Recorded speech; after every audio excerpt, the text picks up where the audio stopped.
Bonjour à toutes et à tous et bienvenue dans un nouvel épisode des Secrets de Photoshop. Alors, aujourd'hui, on va discuter raccourci clavier. Parce que vous avez été nombreux dans vos commentaires à me dire « Tiens, dans tel tuto, ton raccourci clavier, chez moi, il marche pas. » Ou dans mes formations, depuis 2 ans, ça m'arrive quasi toutes les semaines que quelqu'un me dise que le raccourci clavier mentionné ne fonctionne pas. Alors évidemment, vous êtes libre de ne pas utiliser les raccourcis clavier, mais je vais vous montrer quel intérêt vous pouvez avoir à les utiliser et surtout que vous puissiez comprendre d'où peut venir la plupart des erreurs de raccourcis clavier différents des miens. Et pourquoi parfois les raccourcis clavier ne fonctionnent pas comme ils devraient. Restez bien également jusqu'à la fin parce que je vais vous montrer comment vous allez pouvoir imprimer votre liste de raccourcis clavier Photoshop sans même devoir l'écrire.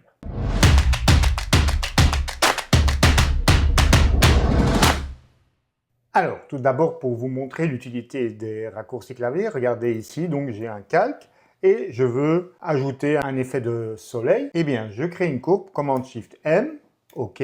Je la passe en mode de fusion superposition. Je lui applique un masque de luminosité. Je regroupe ce calque dans son propre dossier, je crée un masque, je l'inverse, je prends un pinceau blanc et voilà, je viens révéler ici et je donne 50% d'opacité à l'effet.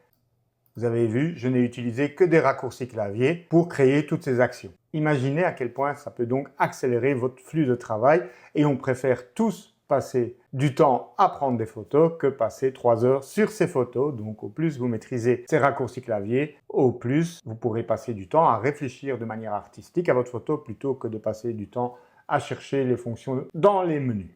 Une des premières raisons pour lesquelles vos raccourcis clavier ne fonctionnent peut-être pas, c'est tout simplement que vous n'êtes pas dans la bonne application. Donc ici, vous voyez dans mon écran que j'ai l'air d'être dans Photoshop. Regardez, je vais essayer d'annuler la dernière opération, donc commande ou CTRL Z, et ça ne marche pas. Et vous entendez le petit bruit là. Et en fait, si vous regardez en haut, je ne suis pas dans Photoshop, mais dans ScreenFlow, qui est donc le logiciel d'enregistrement vidéo. Il faut mettre le focus. Donc, qu'est-ce que mettre le focus? C'est cliquer une fois dans votre logiciel, voilà. Et donc, vous voyez ici à présent en haut, Photoshop. Bon, sur Windows, c'est pas au même endroit, mais vous avez compris le principe, il faut donner le focus à la bonne application. Donc, vous assurez que vous êtes dans le bon programme. Et là, regardez, si je fais commande ou CTRL Z, je reviens bien en arrière des étapes. Donc ça, c'est la première erreur qui peut survenir. Deuxième erreur qui peut survenir, vous n'êtes pas sur le bon calque. Donc, imaginons ici, je veux réduire l'opacité de cet effet de lumière à 50%. Donc, pour ça, il suffit d'appuyer sur la touche 5 de son clavier. Hop. Eh bien, qu'est-ce qui se passe? Vous ne voyez rien. Je rappuie sur 0, ça remet à 100. 5, vous ne voyez rien. Eh bien, tout simplement parce que, regardez ici, je suis sur une copie de l'arrière-plan. Et c'est là qu'est mon effet.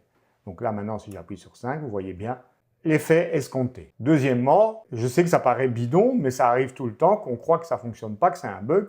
C'est parce que simplement, vous n'avez pas vérifié que vous êtes sur le bon calque. Troisième cause possible qu'un raccourci clavier ne fonctionne pas, c'est que vous êtes sur un calque qui n'est pas capable d'appliquer ce que vous lui demandez de faire. Donc par exemple, ici, je suis sur le calque d'arrière-plan et regardez, j'appuie sur 5 pour mettre 50%, je ne peux pas. Si je veux faire une transformation, commande ou CTRL-T, c'est pareil, ça ne fonctionne pas. Pourquoi? Parce que le calque d'arrière-plan est un calque verrouillé par défaut. Donc il faudrait, si je veux pouvoir appliquer donc le raccourci clavier, d'abord le déverrouiller en faisant un Alt-clic dessus. Et là maintenant, regardez, si je mets 50%, ça fonctionne. Si je fais commande ou CTRL-T, vous avez bien les poignées de redimensionnement qui s'affichent. Autre erreur fréquente, c'est vous essayez de faire un raccourci clavier. Imaginons ici, voilà, je veux appliquer 50% d'opacité à ce calque et rien ne se passe, j'appuie sur 5. Pourquoi? Eh bien parce que vous êtes dans une autre action, c'est-à-dire qu'ici, je suis dans l'outil transformation et donc tant que je n'ai pas terminé cette action, je ne peux pas appliquer mon raccourci clavier.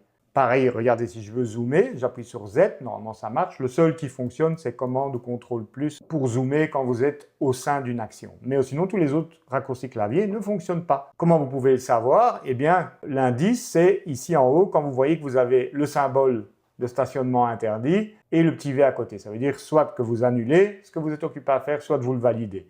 Et seulement lorsque vous avez fait un de ces deux choix, vous pouvez donc à ce moment-là appliquer n'importe lequel des raccourcis de clavier, Z pour activer la loupe et zoomer, etc. Autre erreur qui arrive très fréquemment, on crée une sélection, voilà, Et puis pour pouvoir travailler finement, on la cache. Et donc pour la cacher, on appuie sur commande ou contrôle H comme cache. Voilà.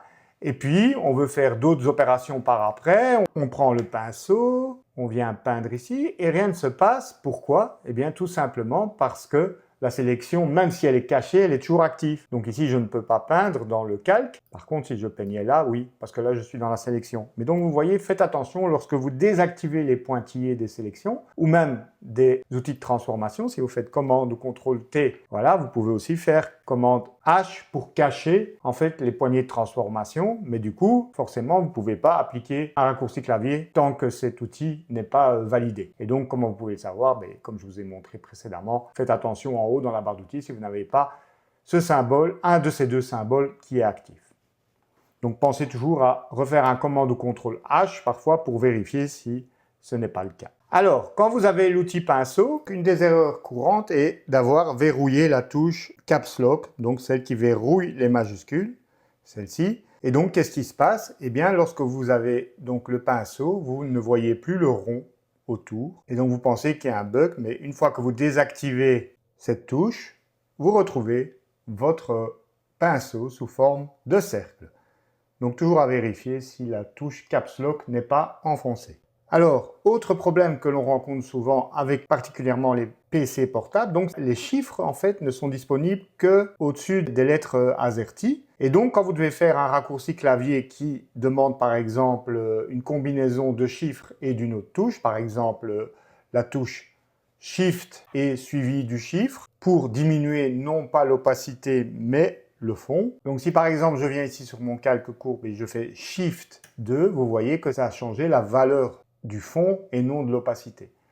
Et donc même si vous avez un PC portable, moi j'ai par exemple acheté un second clavier Bluetooth qui permet donc d'accéder à un pavé numérique. D'ailleurs ils vendent également des pavés numériques séparés que vous pouvez ajouter pour pouvoir avoir plus facilement accès à ces touches-là lors des raccourcis clavier. Parce qu'il est vrai du coup que c'est parfois compliqué de pouvoir accéder à certains raccourcis clavier. Alors, autre chose à vérifier également, c'est qu'il n'y ait pas de conflit avec un raccourci clavier de votre système. Je vous montre ici, par exemple, chez moi, si j'appuie sur Option V, vous voyez que ça fait apparaître le presse-papier. Bon, je n'ai pas de raccourci Photoshop qui a le même raccourci, mais ça pourrait arriver. Et donc, il est possible qu'il y ait un conflit entre les raccourcis de Photoshop et ceux de votre système. L'avantage de Photoshop, c'est qu'on peut configurer, contrairement à Lightroom, les raccourcis tels que l'on veut, si jamais ce problème se pose. On va d'ailleurs le voir par la suite. Un peu dans le même style que le problème avec les chiffres, c'est l'accès aux touches de fonction. Vous voyez que vous avez sur votre clavier des touches F1, F2, etc. jusque F19. Mais vous voyez que ces touches contrôlent également la luminosité, le volume de votre PC, etc. Il y a pas mal de raccourcis clavier qui peuvent faire appel à cette touche et donc il faut savoir comment elle est configurée. Si j'appuie sur la touche de volume ici, vous voyez que chez moi ça ne change rien parce qu'en fait c'est les touches de fonction, donc les F8, F9, F10, etc. qui ont la priorité. Et donc si je veux accéder à la touche de volume, il faut que j'appuie sur la touche FN. Donc là, si j'appuie sur la touche FN et le volume, donc vous voyez que du coup, ça active les touches du dessus. Comment on règle ça? Je vous montre d'une part sur Mac et puis sur PC. À noter que ça a peut-être changé maintenant sur la dernière version de macOS Ventura. Ici, je suis sur la version précédente, donc sur Monterey. Voilà, vous devez aller dans la pomme, ici en haut, puis dans Préférences système, clavier. Et là, vous avez cette fonction ici, utiliser les touches F1, F2 comme des touches de fonction standard. Et donc, si je décoche ça, eh bien, quand j'appuie sur la touche FN, ça va plutôt baisser le volume ou diminuer la luminosité, etc. Donc, ça me permet de choisir la fonction pour cette touche. Alors, donc sur PC Windows, eh bien, il y a le même souci, sauf que vous n'avez pas, à ma connaissance, accès à cette option comme sur Mac où vous pouvez choisir donc d'attribuer à la touche FN, soit le FN, soit la touche qui est derrière. Et donc sur PC, par défaut, voilà, vous voyez ici les touches du son. Je vous montre, hop, et vous voyez donc que le son baisse ou augmente. Et donc je n'ai pas accès directement à la touche F2 ou F3. Et donc il faut vérifier sur votre clavier que vous avez cette touche-ci qui est donc le verrouillage du FN. Elle peut se trouver ailleurs sur votre clavier, mais ici, elle se trouve en haut à gauche. Et donc, si j'appuie en même temps sur FN et cette touche de verrouillage FN, voilà, vous voyez, il y a un cadenas qui apparaît, qui se ferme ou pas. Et maintenant, donc, lorsque j'appuie sur la touche du volume, vous voyez que c'est bien la touche F3 qui est en action. Alors, autre cause possible également d'erreur de raccourci clavier, c'est que vous aviez un clavier qui est configuré dans une autre langue. Donc, par exemple, ici, à la base, c'est un clavier QWERTY que j'ai mappé en AZERTY. Et ensuite, j'ai acheté, je vous montre. Donc, vous voyez, ici, c'est un QWERTY et ils vendent ces petites pellicules qui le recouvrent et donc qui permettent de visualiser les touches telles qu'un clavier AZERTY. Et donc ça, vous devez le configurer dans les paramètres de votre clavier. Donc ici sur Windows, vous allez ici sur la petite roue, paramètres, vous allez chercher donc votre clavier. Voilà, modifier les paramètres de langue. Et là, évidemment, vous allez choisir donc quelle langue vous voulez utiliser pour le clavier. Alors, je reviens sur le Mac. Et donc pareil, sur le Mac, vous pouvez aller dans les préférences système. Vous allez dans clavier. Et là, vous allez dans méthode de saisie. Et vous pouvez donc ajouter, là vous voyez j'ai le clavier américain ou le clavier belge ou français comme vous voulez. Et donc ce que je vous conseille de faire c'est d'afficher ce menu dans la barre des menus. Ça veut dire quoi? Ça veut dire qu'ici en haut, vous voyez j'ai le petit drapeau belge et je peux switcher du clavier américain au clavier belge. J'avoue je l'utilise parce que certains raccourcis clavier, parfois en anglais, sont plus simples que ceux en français. Vous pouvez toujours visualiser le clavier en cliquant ici, afficher le visualiseur de clavier. Et donc, qu'est-ce que ça vous montre? Eh bien, voilà, vous voyez votre clavier tel qu'il est. Et si maintenant, j'appuie sur Shift, vous voyez donc les touches qui seront modifiées. Si je clique sur Options, vous voyez du coup, j'ai accès à des caractères qui n'étaient pas disponibles. Et ainsi de suite. Si je fais Option Shift, j'ai encore accès à d'autres caractères, et ainsi de suite. Donc vous voyez, ça peut être parfois intéressant de voir ce que votre clavier enregistre quand vous frappez, parce que vous pensez qu'il y a une erreur, mais c'est peut-être simplement parce que votre clavier est mal configuré. Donc ça, c'est un des moyens de le vérifier. Donc vous cherchez donc le visualiseur de clavier pour vous assurer que ce n'est pas une erreur de configuration. Et si malgré tout ça, il y a toujours un problème de raccourci clavier, eh bien la grande force de Photoshop, c'est qu'on peut les modifier à sa guise. Alors je vous montre, vous allez dans Édition, c'est pareil sur PC ou Mac, et vous allez ici en bas dans Raccourci clavier. D'ailleurs, le raccourci, c'est Command-Alt-Shift-K, si vous voulez y accéder plus vite. Et donc, vous pouvez modifier les raccourcis clavier ici de n'importe quelle partie de l'interface de Photoshop quasi. Et donc, par exemple, ici, on est sur les outils. Et donc, je vais aller dans Menu de l'application. Imaginons que je veuille appliquer un raccourci à un filtre que j'utilise souvent.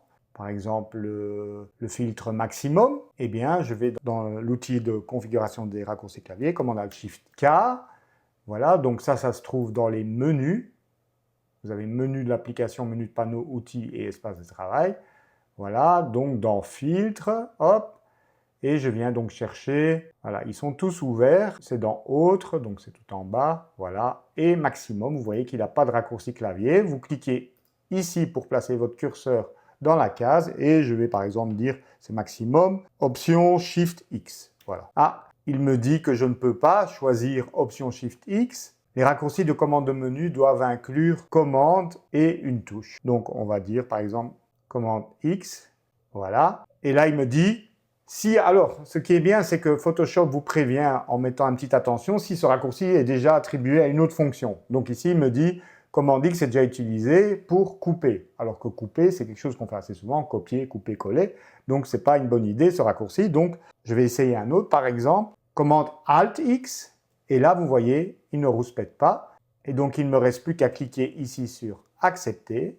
Et si vous voulez être sûr que c'est enregistré, vous cliquez ici sur la première icône à gauche. Voilà, ça va être donc enregistré dans mes raccourcis clavier. Je valide par OK. Et donc, je vous montre maintenant commande Alt X et vous voyez que ça appelle directement la fonction maximum. Si un raccourci vous pose problème ou qu'il ne correspond pas, par exemple, tel que moi je le montre dans un de mes tutos ou dans mes formations, eh bien, allez dans ce menu que je viens de vous montrer pour aller le configurer vous-même. Vous pouvez d'ailleurs vous-même assigner comme ça plein de raccourcis à des fonctions qui n'en ont pas, des fonctions que vous utilisez souvent. Alors, si vous le désirez, vous pouvez importer les miens. Alors évidemment, j'ai modifié pas mal de choses, donc peut-être que mes raccourcis à moi vous ne parleront pas, mais si jamais vous voulez avoir la même configuration que moi pour suivre mes tutos ou mes formations, je vous montre comment faire. Donc vous allez dans Édition, Paramètres prédéfinis et Exporter, importer des paramètres prédéfinis. C'est par cette fenêtre que vous pouvez éventuellement exporter vos propres raccourcis, par exemple pour les transférer vers un autre ordinateur, où vous voudriez avoir votre Photoshop configuré de la manière identique. Donc en fait ici c'est le fichier Keyboard Shortcuts, voilà, et c'est un fichier qui se termine donc par une extension KYS.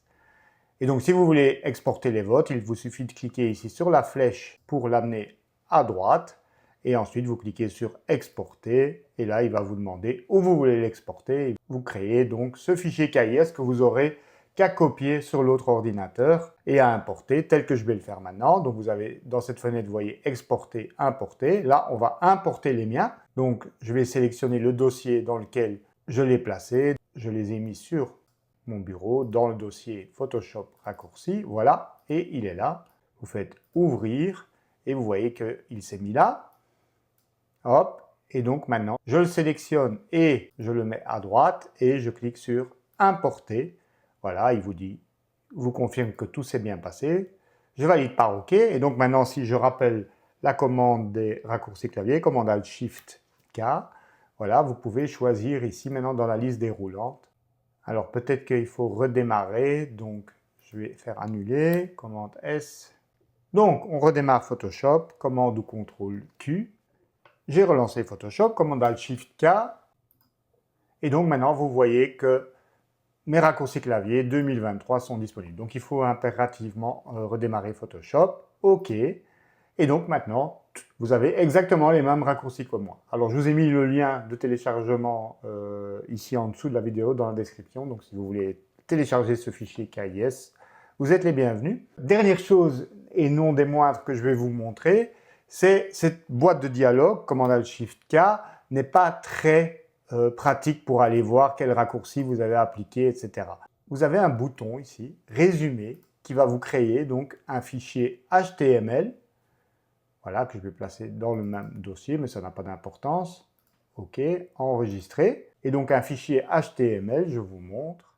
Voilà, donc là je l'ai ouvert dans Safari en cliquant 2 fois dessus. Là vous avez toute la liste des raccourcis clavier attribués par Photoshop et que vous avez paramétrés. Ça, vous pouvez simplement l'imprimer, commande ou CTRL-P, tant qu'on est dans l'impression, et alors mon imprimante n'est pas connectée. Mais voilà, vous voyez que c'est beaucoup plus lisible de pouvoir imprimer comme ça les raccourcis clavier que d'aller chercher dans les menus. Donc ça, c'était le petit bonus de cette boîte de dialogue qui vous évite donc de recopier les résumés. Il vous suffit de cliquer donc sur Résumer pour générer donc un fichier HTML. Donc vous pouvez éventuellement aussi copier ceux que vous utilisez dans un document Word. C'est du texte, copier, vous créez. Comme ça, vous n'avez que ceux que vous avez créés. Vous pouvez ainsi les mémoriser, les garder à côté de votre ordinateur quand vous voulez les utiliser. Voilà. Alors, si vous avez appris quelque chose, n'oubliez pas de mettre les pouces en l'air, ça fait toujours plaisir. Donc cette vidéo est un peu plus technique, mais elle va vous permettre, je pense, de solutionner pas mal de ces problèmes récurrents de configuration de clavier et de raccourcis qui ne fonctionnent pas. Maintenant, vous avez des pistes pour solutionner vos problèmes. Dites-moi ce que vous en pensez en commentaire et d'ici là, je vous retrouve la semaine prochaine pour de nouveaux tutos Lightroom et Photoshop. Ciao, ciao!